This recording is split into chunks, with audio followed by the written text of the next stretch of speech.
In today's video, I'm going to teach you how to set up an Avada staging site with Siteground hosting. If you're working with the Avada theme on WordPress, a staging site is your safe playground. It lets you test updates, new layouts, and plugin changes without touching your live site, so visitors never see work in progress. To get started, head to My Siteground in your browser and sign in as you normally do. It helps to use the account that actually owns the website you'll be staging. If you have enhanced login security enabled, complete that as well. Once you're in, you're looking for the area that lists your hosted sites. Open the websites section. Here you'll see all domains and WordPress installs under your account.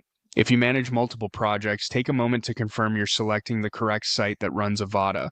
The primary domain name will usually be the best indicator. Some interfaces also show whether WordPress is installed, which is what we want. From your chosen website, go into Site Tools. This is SiteGround's control panel for that specific site, and it's where you manage files, databases, security, speed tools, and WordPress features.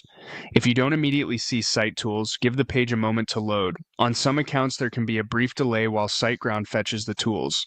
Inside Site Tools, find the WordPress section in the left-hand menu. Think of this as the command center for anything related to your WordPress install. Avada runs on top of WordPress, so all staging actions happen here at the site level. You don't need anything special from Avada to proceed. Now open staging. This is where the magic happens.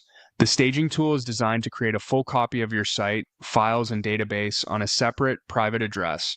That means you can safely test Avada updates, adjust theme options, try new layouts in the Avada builder, or experiment with plugins, all without risking the live experience. In this area, SiteGround typically shows options to create a staging copy and manage any clones you've made. You'll often see choices about what to include, and you'll have clear controls to push changes to live later when everything looks perfect. As a best practice, make sure you know which site you're cloning, add a clear label so you can tell staging from production at a glance, and give the tool time to complete its processes before closing your browser. That's it. You've navigated from My Siteground to websites, into Site Tools, opened WordPress, and landed on staging. The exact place you need to set up a safe Avada testing environment. Take your time, follow the on-screen prompts there, and enjoy building confidently without disrupting your live site.